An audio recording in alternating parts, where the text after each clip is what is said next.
우리 한번 믿음으로 선포하겠습니다. 잘 되고 있습니다. 기도하면 됩니다. 네, 감사하고 축복합니다. 오늘은 이제 로마서 설교 두 번째로 하나님의 진노와 용서에 대해서 설교를 하려고 합니다. 제가 설교를 이제 시작하면서 로마서가 얼마나 중요한 성경이고 또 복음이 얼마나 중요한 것인가 하는 것을 제가 지난번에 이제 말씀드렸고, 복음이 우리의 삶의 모든 것이고 또 복음이 우리의 인생의 제일 큰 축복이다라고 하는 것을 제가 강조하면서 지난 시간에 이 중요한 복음을 설교하게 되어진 것은 참 우리에게 큰 축복이다 하는 것을 지난 시간에 제가 설교를 했습니다. 오늘 우리가 이제 이야기하려고 하는 것은 1장 18절부터 이제 로마서 설교의 본문의 시작이라고 우리가 이야기를 할 수가 있는 거죠. 그런데 로마서는 말이죠, 하나님의 사랑과 이 복음에 대해서 설교를 이제 하면서 제일 먼저 무엇을 이야기하고 있냐? 하나님의 진노를 먼저 이야기를 하고 있는 거예요. 로마서 1장 18절을 보게 되어지면 성경에 하나님의 진노가 불의와 진리를 막는 사람들의 모든 경건하지 않음과 불의에 대하여 하늘로부터 나타나나니. 구체적으로 어떤 부분에서 하나님의 진노가 나타나고 있나라고 이야기할 때, 하나님께 불의한 사람, 하나님에 대하여 경건하지 않은 사람에 대하여 하나님의 진노가 나타나고 있다. 그렇게 성경이 이야기하고 있는 거죠. 쉽게 말하면 하나님을 하나님으로 인정하지 않고 하나님을 섬기지 않는 사람에 대하여 하나님의 진노가 나타나고 있다. 그렇게 이야기하고 있잖아요. 지금 우리는 하나님의 사랑에 대하여, 하나님의 복음에 대하여 설교를 듣고 싶어서 마음을 열고 있단 말이죠. 그런데 하나님이 먼저 무서운 말씀부터 말하고 있는 거예요. 그러니까 참 우리가 좀 실망스럽기도 하고, 아니 왜 이렇게 접근을 하고 있을까? 좀 의아스러운 마음이 우리 안에서 일게 되어지는 거예요. 자, 여러분, 하나님의 사랑과 용서의 복음이 우리에게 은혜로 와닿기 위해서는 먼저 인간의 문제가 얼마나 심각한 문제인지, 인간이란 존재 그 자체가 가지고 있는 문제가 얼마나 심각한 문제를 인간이 가지고 있는지 그걸 알아야 하나님의 은혜를 이야기할 때 우리의 가슴에 확 그 은혜가 와닿게 되는 거죠. 그래서 먼저 이제 우리 성경이 인간의 문제에 대해서 먼저 이야기를 하고 있는 거예요. 제가 이렇게 한번 이야기를 해볼게요. 어떤 분은 말이죠, 몸이 좀 아픈데 병원에 가려고 하지를 않습니다.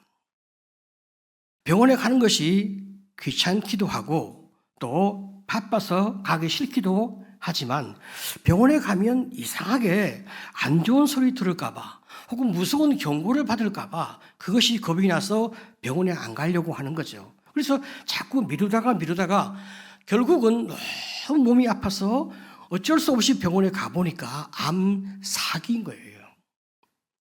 마지막 참 기회가 주어진 거예요.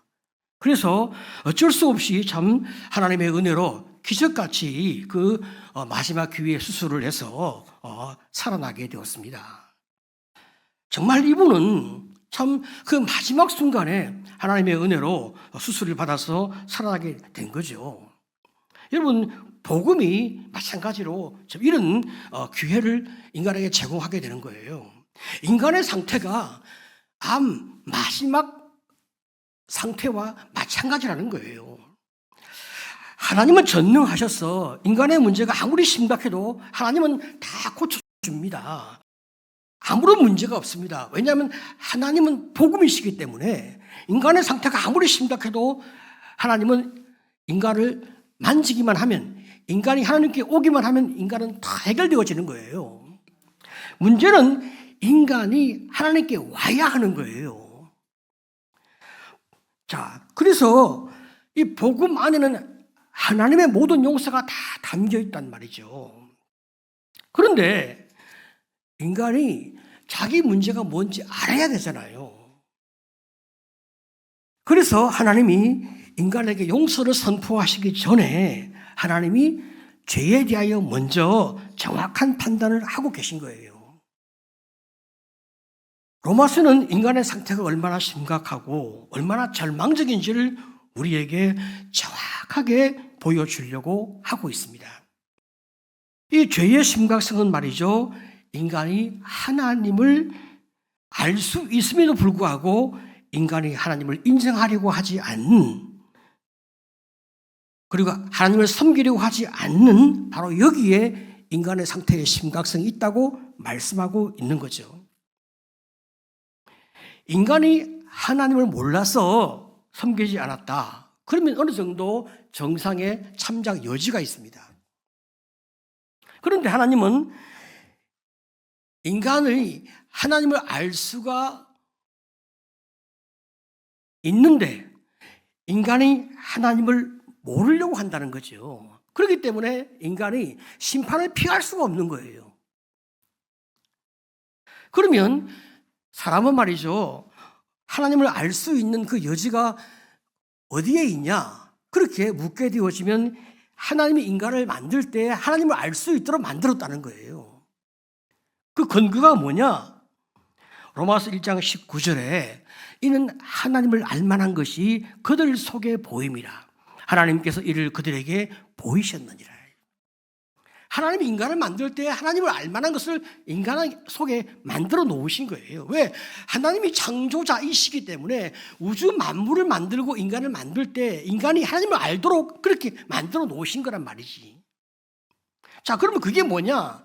인간이 하나님을 알도록 두 가지를 하나님이 인간에게 제시한 거예요. 그 두 가지가 뭐냐? 첫 번째가 이제 특별 계시고 두 번째가 자연 계시란 말이죠.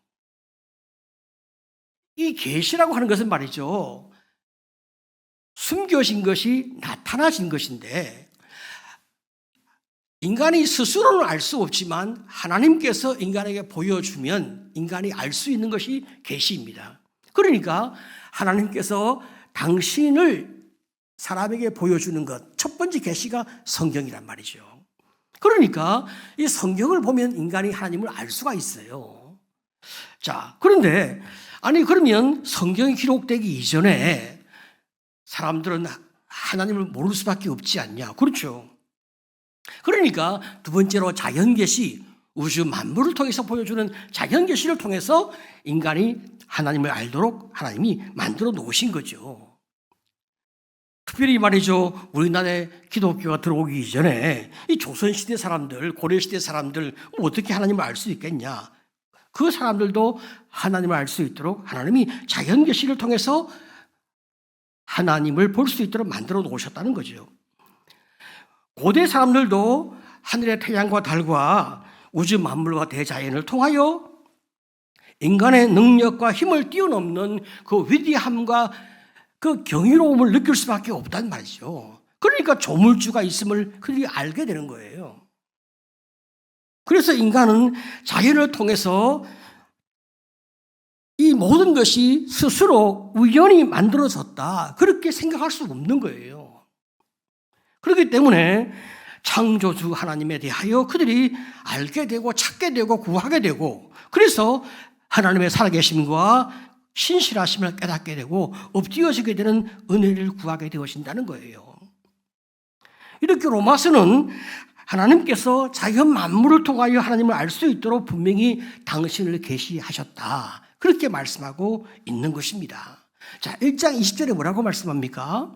창세로부터 그의 보이지 아니하시는 것들, 곧 그의 영원하신 능력과 신성이 그가 만드신 만물에 분명히 보여 알려졌나니 그러므로 그들이 핑계하지 못할지니라. 그 누구도 하나님을 몰라서 섬기지 못했다, 그렇게 말할 수 없다는 거예요. 하나님은 성경과 자연을 통하여 우리에게 분명히 보여주었기 때문에 그 누구도 나는 하나님 몰라서 못 섬겼습니다, 그렇게 말할 수가 없다는 겁니다. 자, 그런데 문제는 말이죠. 하나님은 이렇게 알 수 있음에도 불구하고 사람들이 하나님을 믿지 않았다는 것입니다. 자, 1장 21절에 뭐라고 말씀합니까? 하나님을 알되 하나님을 영화롭게도 아니하며 감사하지도 아니하고 오히려 그 생각이 허망하여지며 미련한 마음이 어두워졌나니. 하나님은 이 우주 만물과 인간을 분명히 만드신 창조주이신데 사람들은 어렴풋하게 알 수 있는데 하나님께 영광을 돌리지도 아니하고 감사하지도 않는다는 거죠. 더 나아가서 하나님이 아들의 목숨까지 희생하면서 인간을 구원했는데 믿지도 않고 감사하지도 아니하니까 결국은 심판 외에 무슨 다른 길이 있겠냐는 거예요. 자, 이렇게 하나님이 창조주이신데도 불구하고 인간이 하나님을 믿지 아니하고, 그런데 그 인간을 또 불쌍히 여기사 그 아들을 통하여 인간을 구원하려고 그 아들이 인류의 죄를 대속하기 위해서 이 땅에 와서 십자가에 못 박혀 죽으면서까지 그 아들을 믿어달라 호소했는데 믿지도 않고 그들을 향하여 마지막 모욕까지 하는데 더 이상 심판 외에 무엇이 또 필요한 것이 있겠냐. 이렇게까지 하나님을 배신하며 하나님을 진노하게 만드는데 이 얼마나 심각한 배신이며 악이냐. 이렇게 이제 사도 바울은 우리에게 인류의 죄와 악에 대하여 말하고 있습니다. 여러분, 많은 사람들이 말이죠, 하나님을 부인하고 있는데 하나님이 계신지 안 계신지 깊이 연구해서 객관적으로 안 계신다는 어떤 증거를 가지고 그들이 하나님을 믿지 않기로 그렇게 결론을 내린 것이 아니라 이 말이죠. 그들의 마음 가운데서는 처음부터 하나님을 믿고 싶지 않은 그런 불신의 의도를 가지고 그들은 믿지 않기로 결정한 거란 말이죠. 그러면 왜 사람들은 하나님을 부정하고 하나님을 없애버리려고 그렇게 마음을 먹고 있을까? 그것은 그들이 사탄에게 속아서 그런 결정을 하게 되어진 거란 말이죠. 사탄은 왜 그렇게 사람을 속일까요? 하나님이 없어져야 인간이 자유해진다고 인간을 속인 거예요. 사람이 스스로 하나님이 되어서 그래서 인간이 자유로워진다고 그렇게 사람을 속인 거잖아요. 네가 스스로 하나님이 되어지면 네가 네 마음대로 네 인생을 살 수 있으니까, 네 욕구대로 네 인생을 살 수 있으니까 하나님이 없다고 해라. 하나님이 없어야 인생을 네가 스스로 통제하고 네 마음대로 살 수 있으니까, 네 욕망대로 살 수 있으니까 네가 하나님이 없다고 생각하고 그렇게 판단대로 네가 살아라. 그렇게 사람을 유혹하고 있잖아요. 참 여러분이 얼마나 참 어리석은 그런 유혹이겠습니까? 우리가 말이죠, 이제 어린 시절을 보냈습니다. 그리고 또 이제 우리가 어른이 되어서 어린 아이들에게 가끔 이제 우리가 그런 경향을 이제 보게 되어지는데, 우리가 어린 시절에 가끔 우리 부모님들이 우리에게 집을 맡겨놓고 여행을 갈 때가 있어요. 그러면 이제 우리 세상이잖아요. 친구를 불러서 같이 놉니다. 처음에는 얌전히 놀 생각이었는데 그게 그렇게 안 됩니다. 막 집안이 어질러지고 막 난장판이 됩니다. 그러고 난 다음에 나중에 정신이 차려지면 이거 어떻게 하나 이제 걱정이 들기 시작하죠. 부모님이 여행을 가서 이제 우리끼리 놀 때는 참 그런 생각이 없습니다. 그냥 부모님의 간섭 없이 통제 없이 그냥 마음대로 놀 그 생각밖에 없죠. 밤새도록 게임을 하고 친구를 불러서 마음대로 놀 수 있으니까 얼마나 해방인가, 얼마나 인생이 즐거운가, 얼마나 자유가 좋은가, 그 생각밖에 없습니다. 그렇지만 나중에 집안이 엉망이 되어지고 문제가 생기고 누가 다치고 혹은 어떤 심각하게 집안이 부서지고 경찰이 오고 이럴 때 이제 우리가 대단히 심각한 문제에 빠졌다는 것을 알게 되어집니다.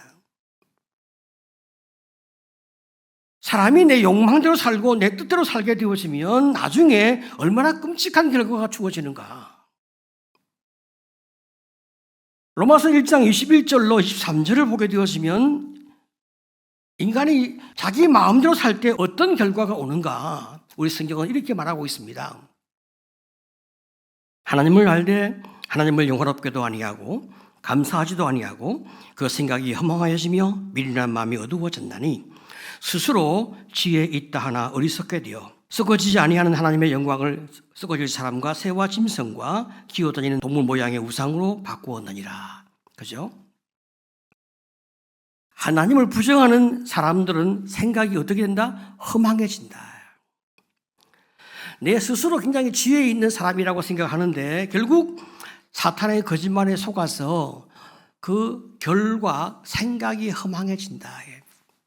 그러니까 인간이 말이죠, 사탄에게 속아서 살게 되어지면 굉장히 지혜로운 자기만의 똑똑한 삶을 추구해 간다고 하는데 그 결과 그 삶의 논리가 파괴되어서 결국은 그 삶이 폭파되어진, 삶이 파괴되어진 그런 길을 가게 되어지는 거예요.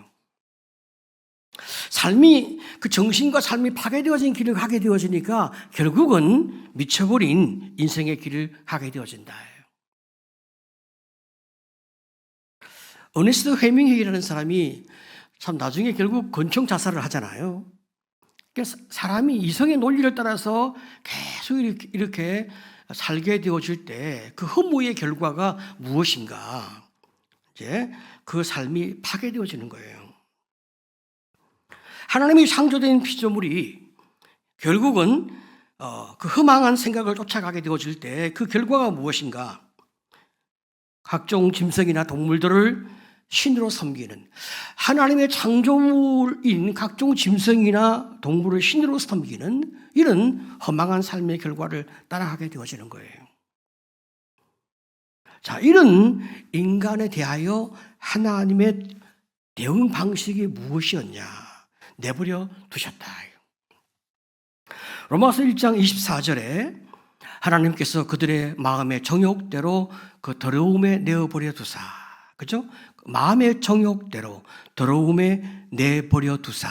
그죠? 그 다음에 26절에 하나님께서 그들의 부끄러운 욕심에 내버려 두사. 계속 같은 단어입니다. 내버려 두사, 내버려 두사.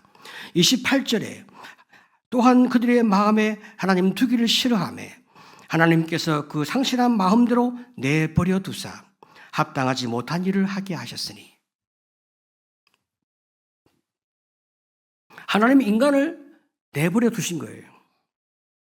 하나님 인간을 내버려 두었으니까 내버려 두신 것에 대한 두 가지 의미가 있는데요. 첫 번째, 하나님이 인간을 존중하는 거거든요. 인간에 대한 선택을 하나님이 존중한단 말이죠. 왜? 하나님이 인간을 인격적으로 만들었고 인간의 선택에 대해서 인격적인 존중을 하시니까 하나님이 간섭을 하지 않습니다. 자, 그러니까 하나님이 인간을 조종하거나 통제하거나 인간을 이렇게 교묘하게 이끌지 않거든요. 두 번째로 결국 그것이 심판이 되는 거예요. 여러분, 어린아이가 스스로 살아갈 힘이 없는데 그 아이가 그 부모한테 고집을 부리면서 자기가 자기 마음대로 살겠다고 고집을 부리면서 부모를 떠나겠다고 할 때 그 아이를 그냥 내버려 두게 되어지면 그것이 그 아이의 죽음이잖아요. 부모의 간섭에 실어서 아이가 자기 마음대로 살겠다고 할 때 그 아이를 버려두게 되어지면, 내버려 두게 되어지면 그건 그 아이에겐 파괴와 죽음이란 말이에요. 그러니까 존중은 곧 심판이 되는 거예요. 죄로 인하여 달려가는 인간을 내버려 둘 때 그건 그 인간에 대한 파괴와 죽음이거든요. 이거 무서운 결과잖아요. 그래서 내버려 두시는 이 모든 것에 대하여 참 우리는 사실 두려운 마음을 가지게 되는 거예요. 사실 저는 어떤 문제에 대하여 기도할 때 하나님, 내가 어떤 악을 추구하는 마음, 정욕이 내 마음 가운데 일 때 하나님 저를 내버려 두지 마시고 내 악을 꺾어 주시옵소서라고 기도하게 되는 거예요. 나를 그냥 내 악을 존중하고 나를 존중해서 그냥 내버려 두지 마시고 나를 꺾어서 주의 뜻 앞에 굴복하도록 내게 은혜를 주시옵소서라고 기도할 수밖에 없는 것이, 나를 존중해 주시면 내 삶이 파괴되어지니까요. 그래서 늘 주님 앞에 순종할 수 있도록 참 저는 은혜를 구하는 것은 결국 하나님의 성품이 내 삶에 파괴로 가지 않도록 나는 내 자신의 욕구를 주님 앞에 맡기는 그런 선택을 하려고 많이 은혜를 구하고 있습니다. 자, 그러면 말이죠. 지금 사도 바울은 죄로 인하여 달려가는 그 인간을 내버려 두신 결과 크게 두 가지 악을 이제 인간이 범하게 되는데, 첫 번째는 쾌락 추구가 인간의 전부가 되었단 말이죠. 현대 인간이 동성애의 죄까지 범하게 되는데요. 로마서 1장 26절 이하를 보게 되시면 우리 같이 한번 읽어봅시다. 시작. 이 때문에 하나님께서 그들을 부끄러운 욕심에 내버려 두셨으니 곧 그들의 여자들도 순리대로 쓸 것을 바꾸어 영리로 쓰며 그와 같이 남자들도 순리대로 여자 쓰기를 버리고 서로 향하여 음욕이 불릴 듯하며 남자가 남자와 더불어 부끄러운 일을 행하여 그들의 그릇 때문에 상당한 보응을 그들 자신이 받았느니라. 그렇죠? 하나님 만드신 원리가 뭡니까? 남자와 여자와 더불어 결혼해서 둘이 한 몸을 이루어서 행복한 가정을 이루며 행복한 삶을 살도록 하는 것, 이것이 하나님의 순리고 이것이 아름다운 삶의 원리인데, 이 원리를 따라가지 아니하고 영리로 그릇된 삶의 길로 가도록 그렇게 사단이 유혹하는 그 유혹의 길로 많은 사람이 이제 가게 되어진 거죠. 자, 두 번째로 죄를 향해 달려가는 인간을 볼 때, 하나님 그들을 내버려 두실 때 인간이 어떤 죄를 짓게 되어지는가? 1장 28절을 보게 되어지면 합당하지 못한 일, 이제 그 일을 하게 되어지는데, 다 같이 시작. 또한 그들이 마음에 하나님 두기를 싫어하며 하나님께서 그들을 그 상실한 마음대로 내버려 두사 합당하지 못한 일을 하게 하셨으니. 자, 여러분, 합당하지 못한 일이 뭘까? 우리 성경은 21가지 죄악을 인간이 범하게 되어진다, 그렇게 말하고 있습니다. 자, 1장 29절 이하. 자, 다 같이 시작. 곧 모든 불의, 추악, 탐욕, 악의가 가득한 자요, 시기, 살인, 분쟁, 사기, 악독이 가득한 자요, 수근수근하는 자요, 비방하는 자요, 하나님께서 미워하시는 자요, 능욕하는 자요, 교만하는 자요, 자랑하는 자요, 악을 도모하는 자요, 부모를 거역하는 자요, 우매한 자요, 배약하는 자요, 무정한 자요, 무자비한 자라. 자, 이런 21가지 죄악을 인간이 범하게 되는 거예요. 이 21가지 죄악을 인간이 범하게 되는데, 하나님을 인정하지 않고 이제 사니까 죄에 대한 감각을 이제 몸에 가지고 살아가게 되는 거죠. 그러니까 이 죄에 대한 감각을 몸에 가지고 사니까 죄가 자연스럽게 몸에 붙어요. 이 21가지 죄가 몸에 붙어. 그러니까 생각하고 살아가는 이 삶의 과정에서 자연스럽게 죄가 몸에 붙어서 그냥 죄를 짓게 되는 거죠. 자연스럽게 죄를 짓게 되는 거예요. 자, 그러면 예수를 믿는 사람은 이 죄의 감각을 벗어버리고 어떻게 하면 의의 감각, 영적인 감각을 회복해서 참 행복한 믿음의 삶을 살 수 있을까? 그것은요, 우리가 영적인 감각을 회복해야만 죄의 감각을 다 벗어버릴 수가 있습니다. 자, 그러면 에베소서 4장 19절 20절을 한번 같이 봅시다. 자, 시작. 그들이 감각 없는 자되어 자신을 방탕에 방임하여 모든 더러운 것을 욕심으로 행하되 오직 너희는 그리스도를 그같이 배우지 아니하겠느니라. 자, 19절에 그들이 감각 없는 자가 되어 라고 말씀하고 있죠. 여기 감각 없는 자라고 하는 것은 이제 영적인 감각을 이야기하고 있어요. 영적인 감각. 그러니까 영적인 감각이 없는 자가 되어서 자신을 방탕에 방임하게 되어지니까 아까 이야기한 21가지 죄의 감각에 완전히 물들어서 내가 죄를 지어도 죄를 짓는 줄 모르고 살아가는 사람들인 거예요. 그런데 내가 하나님 앞에서 영적인 감각을 가지게 되어지면 죄의 감각을 완전히 벗어버리게 되어지니까 굉장히 내가 죄의 감각에 예민해지는 거죠. 그러니까 내가 죄를 멀리하게 되어지면서 내가 이제 자신을 방탕에 방임하지 않게 되고 모든 더러운 것과 욕심을 멀리하게 되고, 그죠? 예수 그리스도 안에서 의를 행하는 사람이 되어지는 거죠. 사도 바울이 에베소서에서 옛사람과 새사람을 딱 구분하게 되는데, 이 새 사람이 어떤 사람이냐라고 말할 때 영적인 감각을 가지고 있는 하나님의 사람을 이야기하고 있어요. 자, 그러면 복음을 들은 사람, 성령 안에서 새로운 사람은 어떤 사람이냐? 영적인 감각을 가지고 있는 사람인데, 그럼 영적인 감각은 어떤 감각을 가지고 있는 사람인가요? 네 가지를 제가 이야기할 수 있어요. 하나님에 대한 감각이 있는 사람입니다. 죄에 대한 감각이 있는 사람입니다. 그리고 영혼에 대한 감각이 있는 사람입니다. 그리고 네 번째로 하나님이 일하시는 것에 대한 감각이 있는 사람이에요. 네 가지 감각이 있는 사람이에요. 그러면 하나님에 대한 감각은 뭘까요? 하나님이 무엇을 좋아하시고 무엇을 싫어하시는가 그걸 알아요. 그럼 여러분, 하나님이 무엇을 좋아하시고 무엇을 싫어하실까요? 하나님이 영혼을 사랑하시는 것을 좋아하고 하나님이 영혼을 섬기는 것을 참 좋아해요. 하나님이 무엇을 싫어할까요? 죄를 참 싫어하시고요. 하나님이 교만한 것을 참 싫어해요. 하나님이 창조한 세상을 보면서 하나님을 찬양하고 그리고 하나님을 높이는 것을 하나님이 참 좋아하세요. 다윗은 말이죠, 시편 8편 1절을 보게 되면 여호와 우리 주여 주의 이름이 온 땅에 어찌 그리 아름다운지요 주의 영광이 하늘을 덮었나이다. 다윗이 지금 세상을 보면서 하나님의 영광을 찬양하잖아요. 온 땅을 보면서 하나님을 찬양하잖아요. 다윗은 하나님을 찬양하는 이런 찬양이 시편에 가득해요. 늘 우리가 인생 삶을 살아가면서 하나님을 찬양하고 감사하고 기뻐하는 이런 참 이 감사와 찬양의 삶을 살아가는 것 주님이 아주 기뻐하죠. 이런 것들이 하나님에 대한 감각이에요.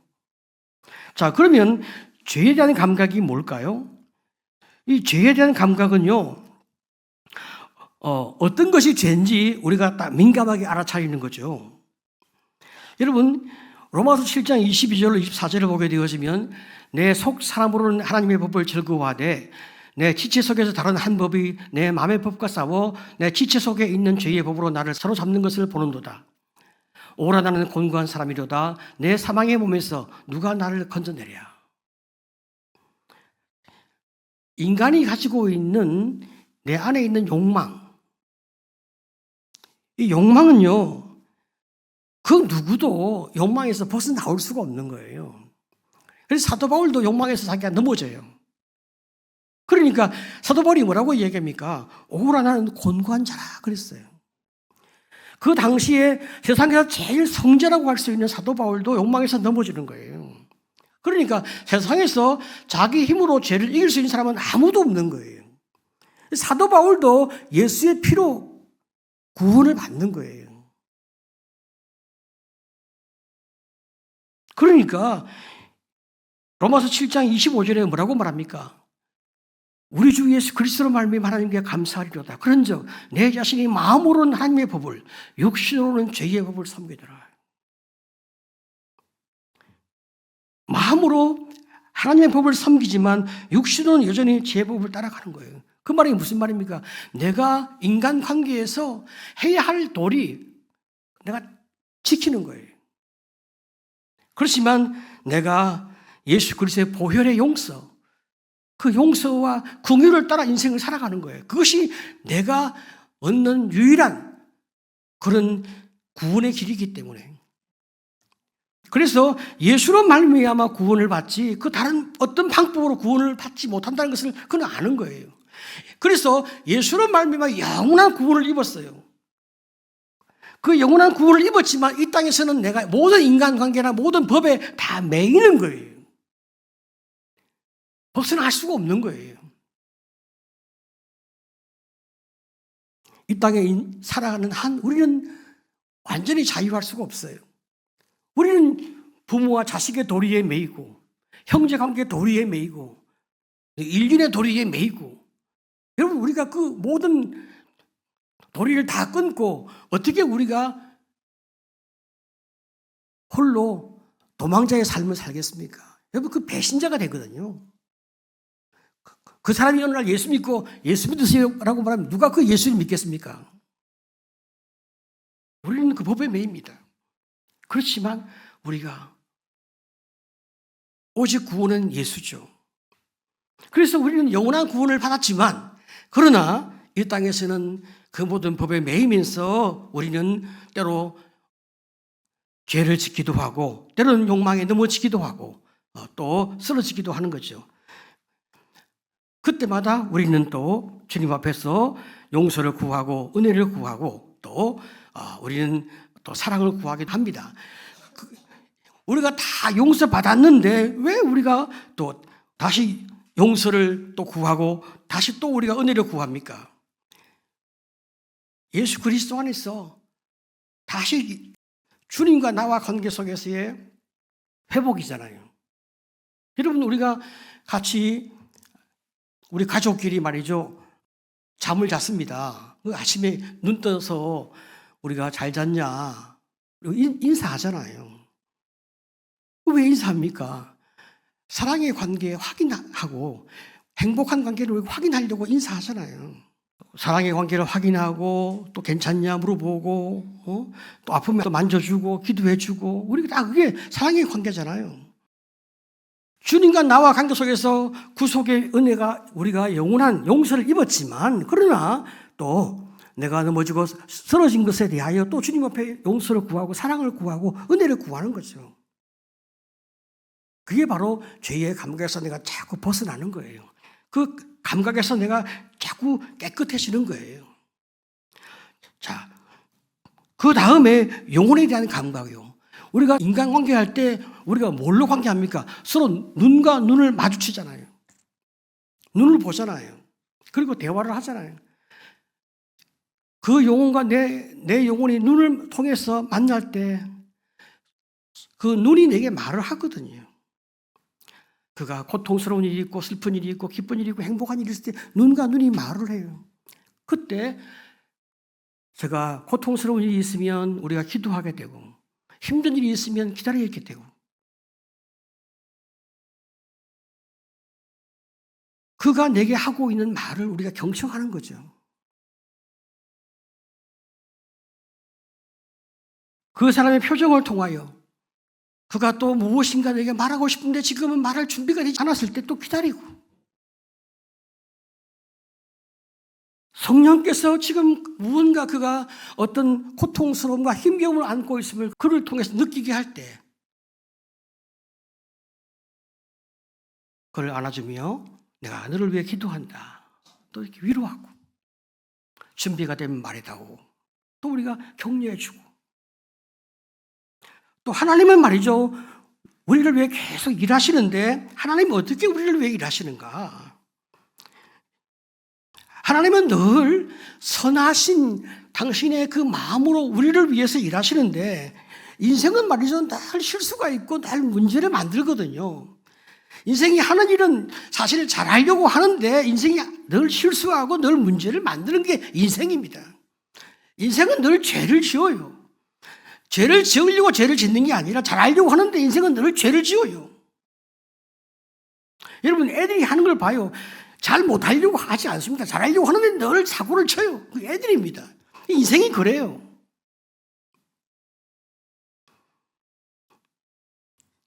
사실 우리가 말이죠. 이렇게 보면 어떤 분들은 이렇게 손이 많이 가는 분들이 있잖아요.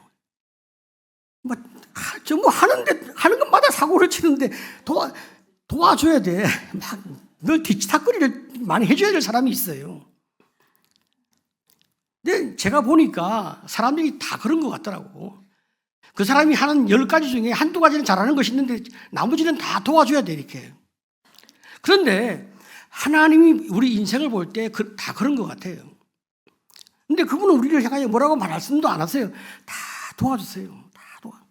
부족한 거 다 채워주시고 도와주시고 은혜를 주시고 항상 함께 하시고. 인간이 하는 것은 죄 짓는 것밖에 없지만 항상 손이 많이 가고 늘 뒤치다거리가 너무나 많이 필요하지만, 그렇지만 하나님이 사랑하시고 당신의 형상으로 창조하셨고 당신의 자녀로 당신이 구원하셨고 그리고 영원히 사랑한다고 맹세하셨고, 그렇기 때문에 주님의 자녀로 구원하셨잖아요. 그래서 예수를 믿기만 하면 당신의 영적인 민감성으로 주님께서 그 모든 부족한 것을 다 안아가신단 말이죠. 이것이 주님이 사랑하신다는 거예요. 그래서 내가 너희를 사랑한다는 것이 무엇인지 알도록 하기 위해서 네가 이렇게 문제가 많다. 그렇지만 괜찮다. 내가 너를 사랑한다. 네가 이렇게 문제가 많다. 그렇지만 괜찮다. 내가 대가를 다 지불할 거다. 네가 이렇게 문제가 많다는 것은 내가 너를 사랑하는데 이렇게 많은 대가를 지불할 준비를 하고 너를 사랑한다는 것을 네가 알아다오. 주님이 우리에게 그것을 말씀하고 있는 거죠. 하나님이 사랑한다고 티를 내는 게 아니라 하나님이 얼마나 많은 사랑을 베풀고 계신가를 우리가 알고 그 사랑 앞에 머리를 숙이며 감사할 수 있도록 주님이 우리를 그 길로 이끌어 가시는 겁니다.